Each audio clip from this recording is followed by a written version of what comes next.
See, what's up, guys? It has been with 2020 election predictions. I'm sorry for the technical glitches earlier. I didn't realize that I was muted before.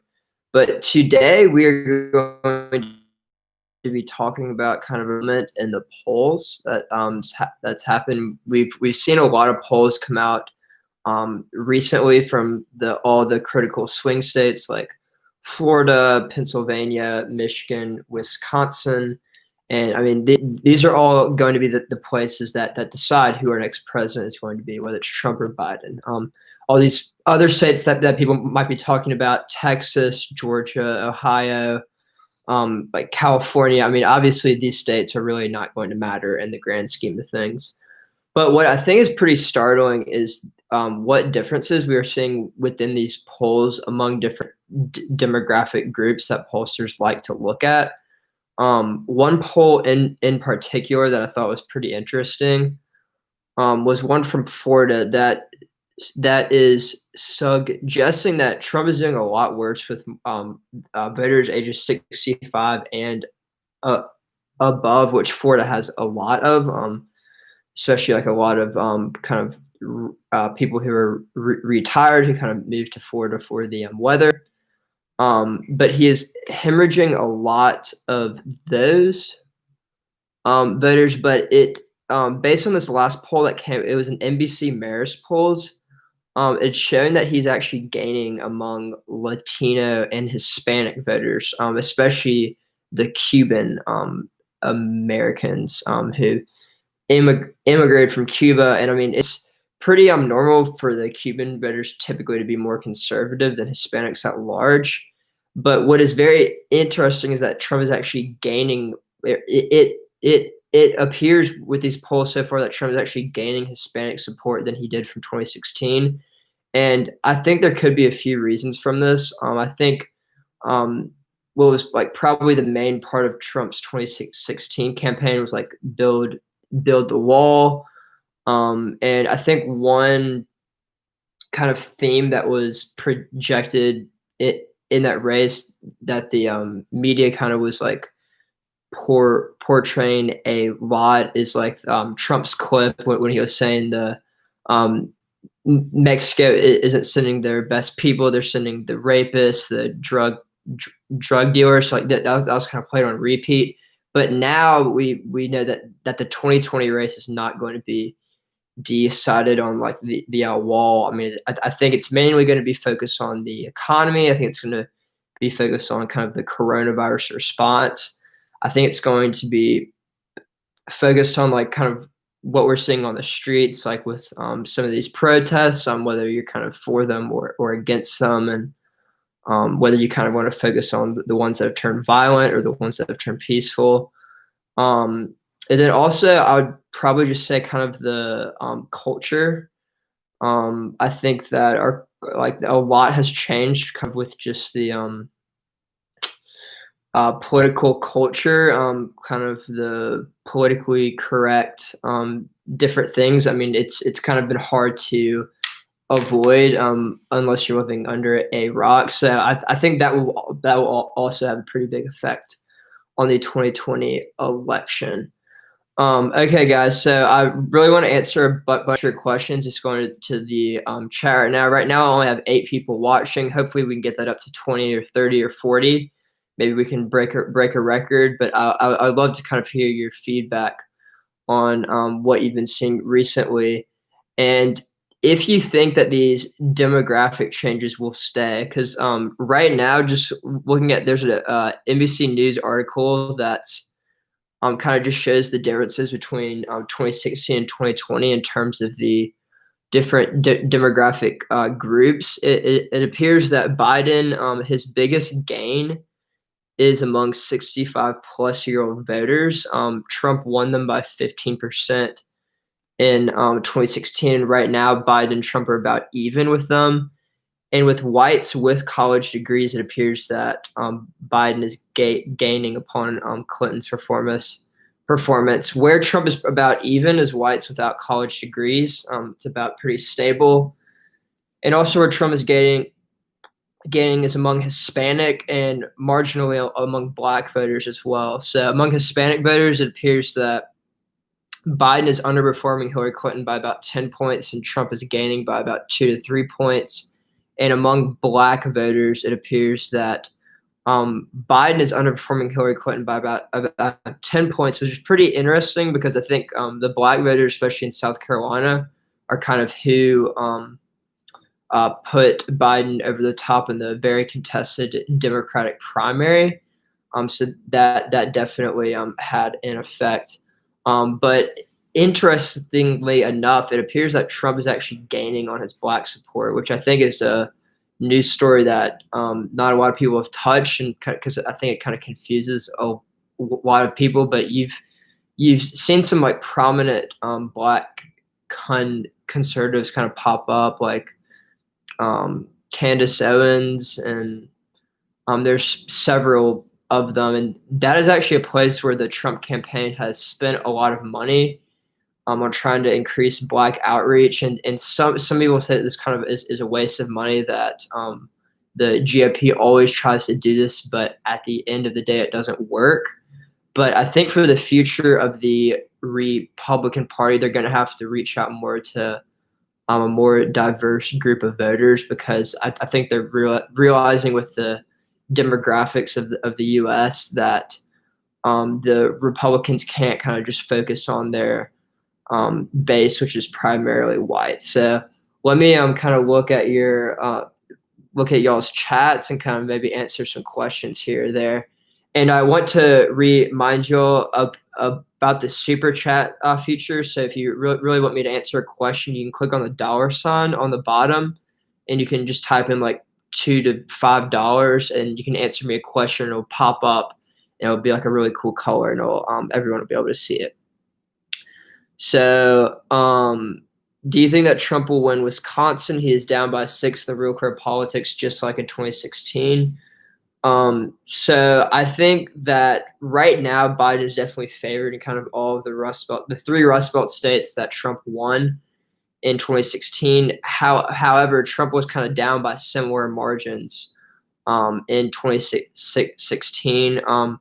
I do trust the polls more in the Rust Belt this go around, because I've read kind of some of the changes that they've made. So I'm definitely going to put a little bit more faith in the polls, but by no means am I going to just blindly trust the polls. I think that Biden and Trump are going to put a lot more resources in Pennsylvania, Michigan, and Wisconsin, and even Minnesota, because I think what the 2020 election is going to come down to is if Biden wins Florida, then he wins overall, and if Trump wins Florida, then he has to win one of the Rust Belt states. So if Trump wins Florida and then one of the Rust Belt states, then he wins.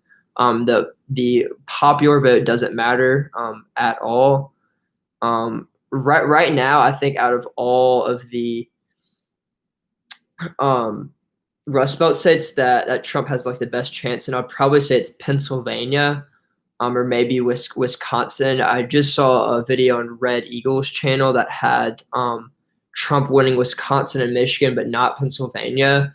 I definitely think that Michigan will be the last, or will be the hardest state for Trump to win. I think that just Biden's going to be able to consolidate support, especially in kind of some of those more urban areas like Detroit and Flint, Michigan, and the states like Pennsylvania and Wisconsin don't have as many of those.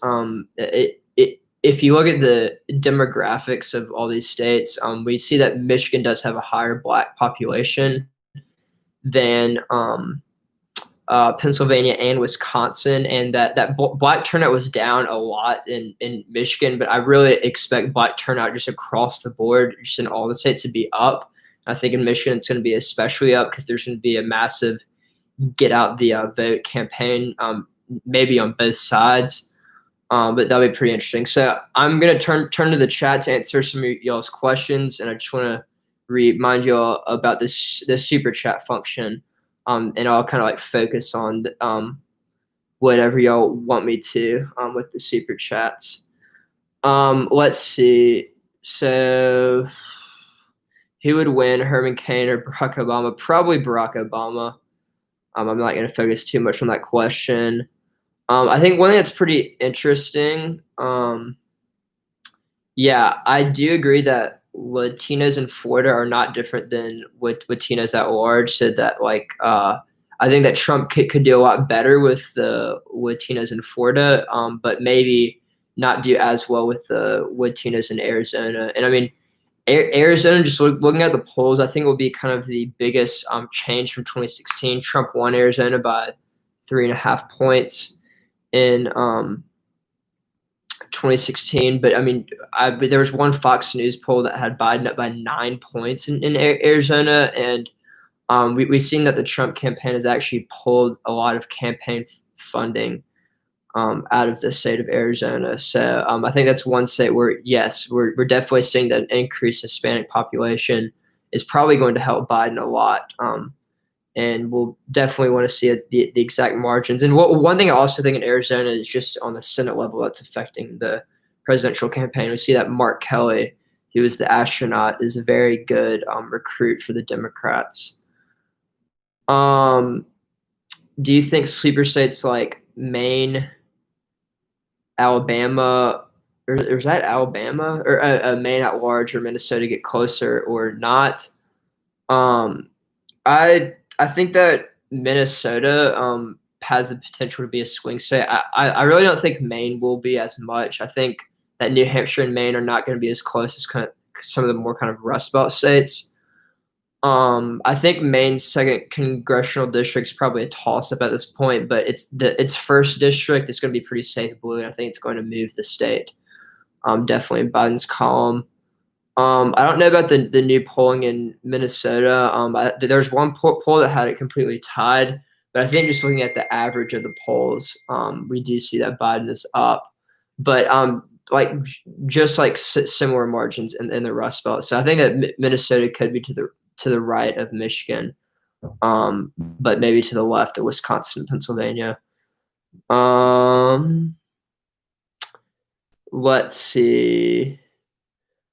All right. So if y'all want to do a super chat, no one's done one yet, but there's a bunch of chats to get through. So if you want me to focus kind of on one subject, I would love to do that. You can just kind of hit the you see the chat here. You see kind of like there's a little custom emoji and the little like $sign thing, and that's just really easy to do. You can just do like $2 to $3 and just like type in your credit card number, and it just shows your support really well. All right, so I definitely think that Florida is going to be close. Florida just like has very interesting demographics compared to the rest of the country. So like the demographics in Florida are going to be very different from the demographics in Pennsylvania, but like both those are swing states. So I think that's one thing that's pretty interesting. Just about how the elections are decided, especially with the electoral college.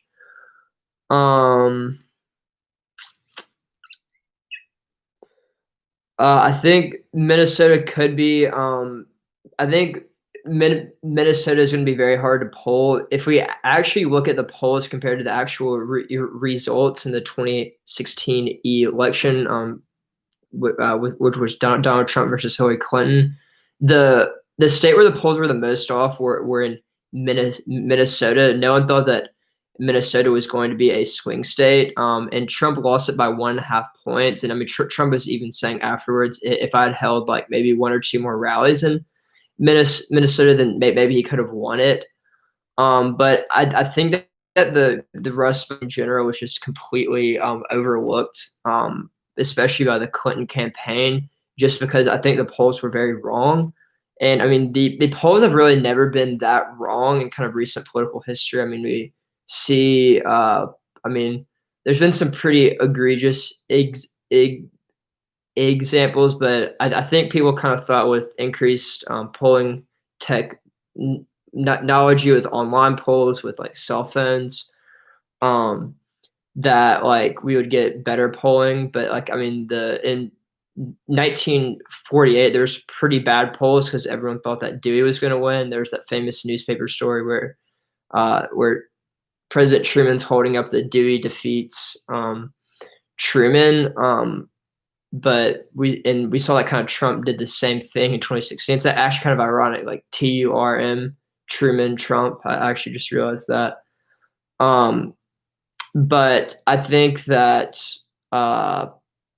polling is definitely going to be better, but I think polling is never going to be perfect, and especially with mail-in voting. And I think we're going to see some crazy October surprises. I think that like really right now we can't invest a ton into the polls, especially on the state level. And while Biden has a pretty consistent lead in the national polls, like between 7 and 9 points, the national polls don't really matter as much as the state polls. And Nate Silver tweeted out something last week that said like that said that, I mean, Biden could win the national vote by 5 and 6%, and Trump could still have a very plausible path to 270.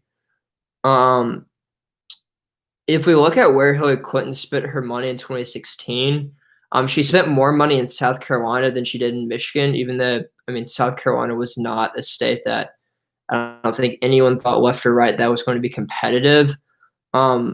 So I definitely think we are going to see the Biden campaign spend their money a lot more smartly, just because they've seen the 2016 results. And I really don't think that the Democrats are going to make the same mistake as they did in 2016, because I think they just really want to win, that they really want to see Trump out. So I really don't think we're going to see Biden spend a ton of money in a state like Texas or Georgia, because that's not really those are not states that he needs to win.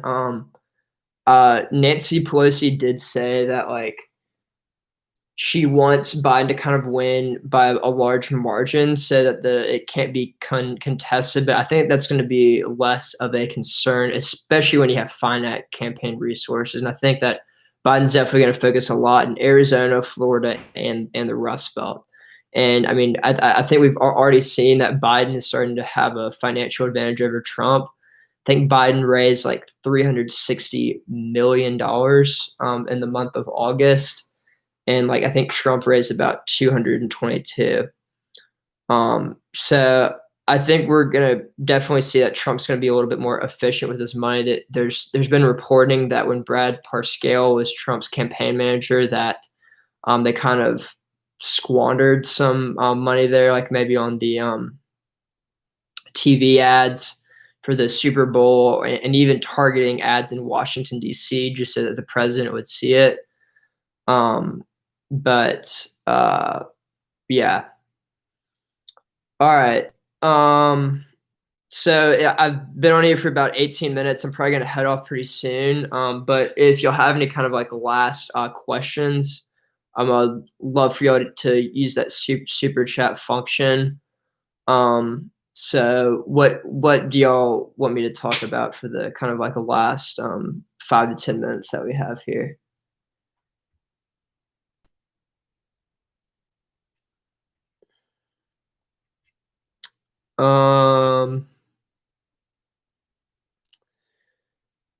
All right, my first super chat here for $5 from Christopher. Thank you so much. Let's read this. Do you feel like Trump is going to try and sow confusion by declaring mail-in votes fraudulent, or declaring himself the victor before the counts are in? I mean, I think it's kind of hard to predict what Trump is going to do, because he's a very unpredictable figure, pretty volatile. But I've talked about this in the past. I think that there is going to be a red mirage on election night, where it's going to appear that Trump is up in a lot of states, like maybe even winning states like Nevada, Virginia, Colorado, New Mexico, maybe even Oregon. I think it's going to be less than maybe that one report that said Trump would win like 400 electoral votes. But I definitely think that like with maybe like 80% or even 90% of the vote in like some of the Rust Belt states like Michigan, Wisconsin, and Pennsylvania, Trump could be up. I think that maybe some right-wing outlets could call the race. I really don't think that a lot of kind of the mainstream, more left wing news outlets are going to call these races, but I think Trump might kind of like tweet out something like, "Look, blah blah blah. Breitbart called Wisconsin and Pennsylvania for Trump, therefore he is the president." But I think there's going to be a lot of pushback from different people, and I honestly think that most of the establishment GOP is not going to kind of just like follow Trump in this. I think that many of the people who've kind of been in the Senate for a while are going to kind of going to focus on what the actual results are, and not kind of be like um, like not follow Trump blindly on this point. All right, so I'll answer one more super chat question. I can see that I got a lot of chats, but I'll just do one more. Thank you so much, Christopher, for that. So I'll just kind of wait for one more of those.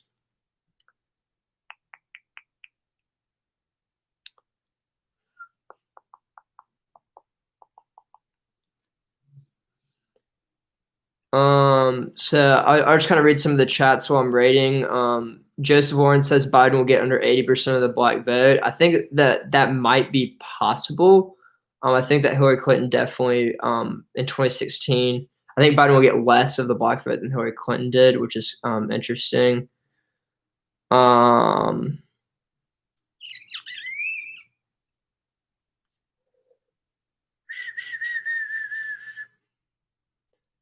What would you think would happen if Miller has to take Donald Trump out of the White House?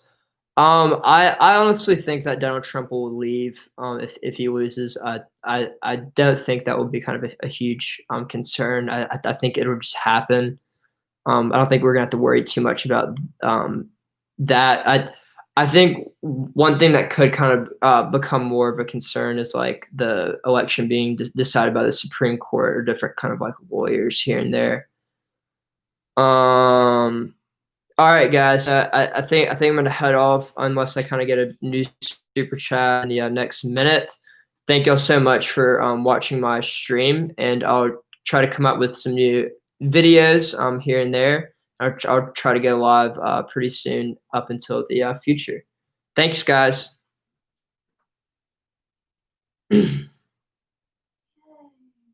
Yay.